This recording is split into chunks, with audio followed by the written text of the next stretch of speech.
Sveiki, aš Mantas, per metus aplankau daugybę pasaulio kampelių, kur ieškau ne tik gražių vaizdų, bet ir įkvepiančių patirčių. Šį kartą keliauju Naujosios Zelandijos aukščiausią šalies viršukalnę – Kuko kalną. Vietinių maorių kalba jis vadinamas Aoraki, kas išvertus yra tas, kuris paliečia dangų.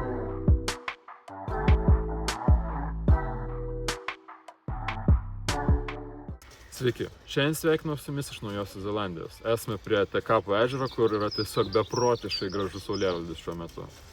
Tai yra pati tamsiausia vieta Naujojoje Zelandijoje ir taip pat čia yra kalnynas, kuriame yra pats didžiausias kalnas Naujojoje Zelandijoje – Kuko kalnas. Šio video tikslas yra pamatyti tą kalną. Na, jeigu bus tokios giedros dienos kaip šiandien, tai tikrai mums jį pavyks pamatyti bei stebėti žvaigždės. Atsiprašau, kad biškis irgi žiauriai šalta, ką tik atvykom iš Polinezijos. Šiuo metu Naujojoje Zelandijoje yra visiška žiema. Esam čia rugpjūtį, Lietuvoje šiuo metu vasara. Tai toks gaunasi didžiulis temperatūrų skirtumas, bet tikėkime, kad išgyvensim ir viskas bus gerai.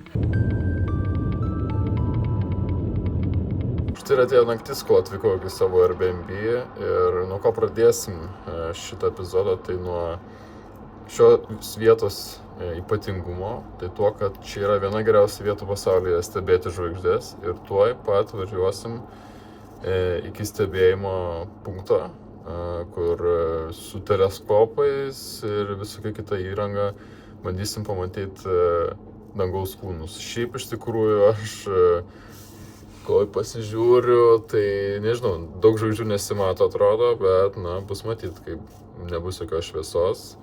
Manau, kad matysis daug daugiau. Ir šiaip už manęs turėtų būti nuostabus vaizdas, tačiau kol kas nieko nesimato, visiškai juoda. Tai šitą pamatysim rytoj ryte. Atvykęs į vietą supratau, kad neturiu tinkamos įrangos nufilmuoti žvaigždėto dangaus, bet pavyko jį įamžinti nuotraukose. Pasitaikė tobulas vakaras, nei vieno debesies, o jaunatis reiškia, kad danguje nebuvo net mėnulio. Ir koks paukščių takas, tikriausiai niekur kitur neteko taip ryškiai matyti jo. Na, o vakar užbaigėm kepdami zefyrus prie laužo. Po kelių valandų žvaigždžių stebėjimo šaltame ore, tai kakava ir ugnis atrodo lyg tikras apdovanojimas. Tai tiek apie tas žvaigždės ir keliamės į rytojų. Rytinės kavos laikas Naujojoje Zelandijoje. Visiems skanios kavytės, kas irgi geria. Taigi šiandien oro sąlygos pas mus yra tiesiog tobulos. Nėra nei vieno debesėlio. Ir šiaip vaizdas iš šito Airbnb yra tiesiog pribloškiantis. 10 iš 10. Tai kągi, esam šiuo metu prie Tekapo ežero. Mums reikės važiuoti apie 1 valandą iki trasų pradžios, iki Hukerio slėnio. Ir ten yra kelios trasos, kuriomis galime eiti ir pamatyti Kuko kalną. Neaišku, kiek atstumo galėsime tomis trasomis nueiti, nes yra žiema, dabar yra 8:30 ryto ir rūksta šerkšnas, tai buvo minusas tikrai naktį. Dieną turėtų pakilti temperatūra iki 8-9 laipsnių, kažkas manau, kas yra tobula temperatūrą kopti ir vaikščioti po tos visus nacionalinius parkus. Tai ką, išgeriam rytinę kavą ir šokam į mašiną.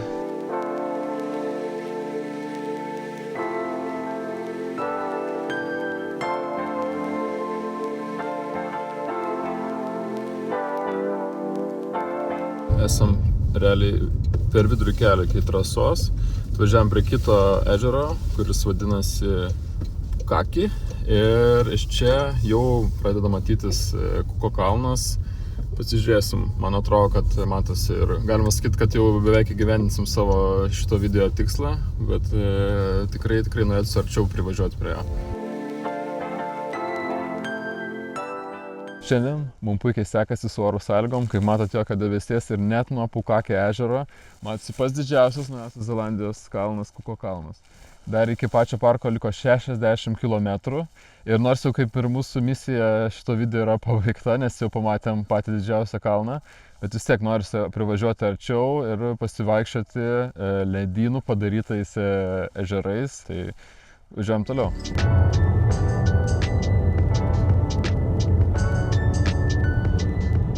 Keliai neuždaryti, viskas gerai, galim riedėti toliau. Šiaip dažnai tokiu metų laiku būna uždaryta dėl to, kad slidu, ledas, aišku, esam tarp kalnų. bet mes turim grandinę savo mašiną, jeigu jų prireiktų. Ačiū Dievui, jų nereikia. Viskas gerai, galim važiuoti toliau. Šiandien labai saulėta, jokio ledo, visiškai sausa. Ir jedam toliau. Šiaip kelias labai gražus. Gražesni kalnai keičia dar gražesnius kalnus. Vis matosi Pukakio ežeras, nuo jo beprotiško grožio vaizdas atsiveria. Ir netgi važiuodami matome Kuko kalną.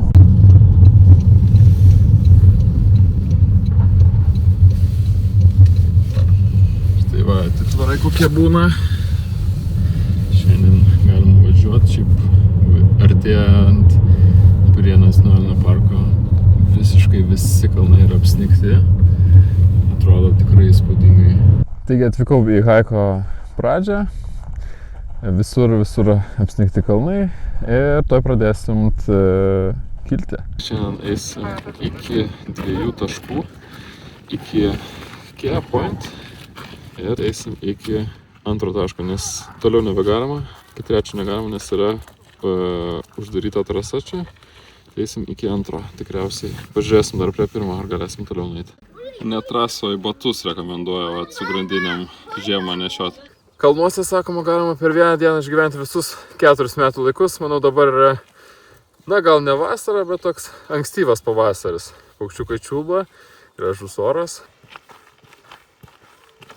Einam Hukerio slėniu ir toj prieisime Müllerio ežerą. Tai kas tas Hukeris ir kas tas Mülleris? Tai abudu jie yra botanikai. Ir dėl to, kad jie tyrinėjo šitą vietą, dėl to jų vardais yra pavadinta. Iš tikrųjų yra jų netgi nameliai čionais. Vienas Müllerhut ir kitas Hukerhut. Tiek Hukeriai tai iš viso buvo ir tėvas ir sūnus, kurie būtų čia tyrinėjo šitą vietą. Ir šita vieta yra susiformavusi iš ledynų. Tiek tie ežerai dėl to ir yra tokie žali. Ir netgi iki dabar galima nueiti iki to ledyno, bet jisai yra prie 3 tilto. Čia gerą dieną reikia eiti iki jo ir mes iki jo tikrai nenueisim, nes trasos dalis yra uždaryta. Tik tai galima tik pirmas 2 dalis nueiti. Tai dabar artėjame prie 1 tilto. Nu ką, priėjom tiltą. Labai juokingas ženklas čia yra, kad gali būti tik 20 žmonių. Jeigu bus 21, tai tiltas dėja sulauš ir visi krisim apačion. Eisime tiltu. Tiltas tik 26 žmonių. Oho, iš karto kaip dreba visas. Tikrai swing bridge. Gamta tai tikrai neprikaištinga. Štai kažkoks upelis, viskas. Kaip žaliai mėlyna, labai gražu. Ir snieguotas viršūnės visur aplink mus. Eidame toliau iki 2 tilto. Šiaip kelias toks labiau pasivaikščiojimo, sakyčiau. Truputį kylam į viršų, bet ne per labiausiai. Šiaip keista. Galvojau, kad labiau matysis Kuko kalnas prie 1 tilto, tačiau beveik visiškai nesimatė, reikėtų sakyti. Nes viršūnė nebuvo išlindus, turbūt reikėtų eiti ten kažkur žemiau prie pat upės, kad matytųsi. Bet tikėkime matysis prie 2. Tai iki 2 tilto net dėja nedaeisim. Visiškai kelias yra uždarytas. Bet galim prieiti. Viskas uždarytas kelias, daugiau eiti negalima.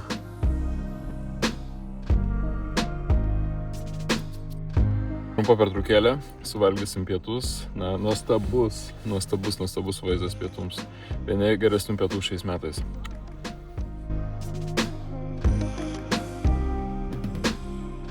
Taigi nepavyko mums pamatyti einant šitą trasą Kuko kalno. Dabar leidžiamės į apačią ir tikėkimės, kad kitam taške bus žymiai geresnis vaizdas į pačią aukščiausią viršukalnę Naujojoje Zelandijoje. Nusileidome į apačią ir einam iki kito punkto. Pradedame eiti, sniegas visur.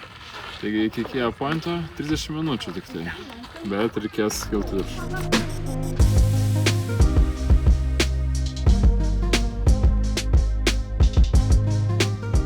Atėjome prie Kea taško, tikiuosi gerai sakau. Taigi kas ta Kea? Tai Kea tai yra papūgėlė alpinė, ten gana daug jų būna, nežinau ar pamatysim šiandien.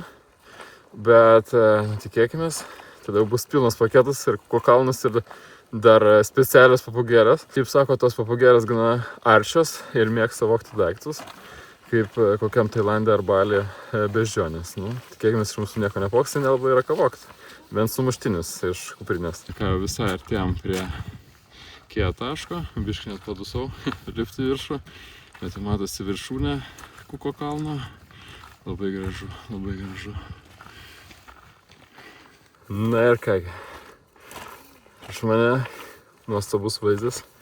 Atėjom iki Kia taško. Biškai padusau, bet pasižiūrėkit, kaip atrodo. Vau, kokio žlumo vanduo čia yra. Netikėtinai atrodo, ir štai prieš pat mūsų kuko kalnas. Visų gražumų. Tai čia yra legenda, parodytas visas viršūnės, kurios čia yra matomės. Mes, aišku, labiausiai stebime šitą kalną. Kuko kalnas turi 3 viršūnės. Priešais mus matosi mažoji viršūnė. Šiek tiek už jos yra vidutinė viršūnė, aukščiausia didžioji viršūnė slepiasi už jų ir yra gerų 100 metrų aukštesnė už mažąją. Palieku kuko kalną už manęs kuriam laikui ir leidžiame žemyn. Eisim atgal šitas visas 30 minučių. Žmonės vat ir su šortais vaikšto čia. Nors tikrai nėra labai karšta, bet vietiniams šortai maikai normalia apranga atrodo. Tikiuosi, kad jums neprailgo šitos 30 minučių, kol mes leidomės į apačią. Ir esu be galo laimingas, kad mums pavyko taip iš arti pamatyti kuko kalną. Na ir įgyveninti šito epizodo pagrindinę misiją. Dabar jau esam pačioje apačioje prie pat parkingo. Tuo lipam į mašiną ir važiuosim prie Tekapo ežerą, kur esame apsistoję. Sumuštinis susivirškina ir aš jums labai norėčiau parodyti vieną vietą, kur yra ekstremaliai populiari čionais. Ir lekiam, pažiūrėsim, ar bus staliukų tenai.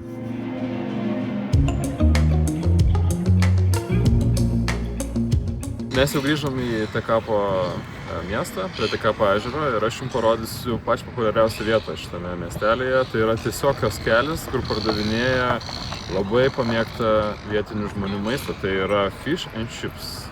Tikrai labai didelis fish and chips. Ir čia yra menkė, kaip klasiškai. Na ir kągi, paragavom, kas tai yra per čip. Labai gerai atrodo. Balta viduj. Ir kągi, pabėgti nuo manęs. Va, kaip labai skanu. Jokio padažo nereikia. Tikrai, labai skanu.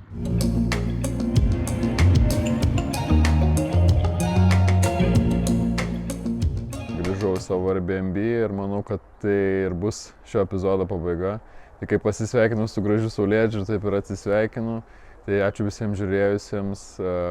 Jeigu patiko, paspauskit laiką, subscribe ir prižadu, kad kitos serijos bus ne ką blogesnės. Tai iki kitų kartų. Iki. Kitame epizode matysite. Jau nuo pačio ryto labai smarkiai lyja. Tai čia tiesiog splešina vandenį belė kaip skrodžiam. Vieną minutę pažiūrėkit, kokio dydžio kuriakliai čia susidaro dabar nuo lietaus. Wow.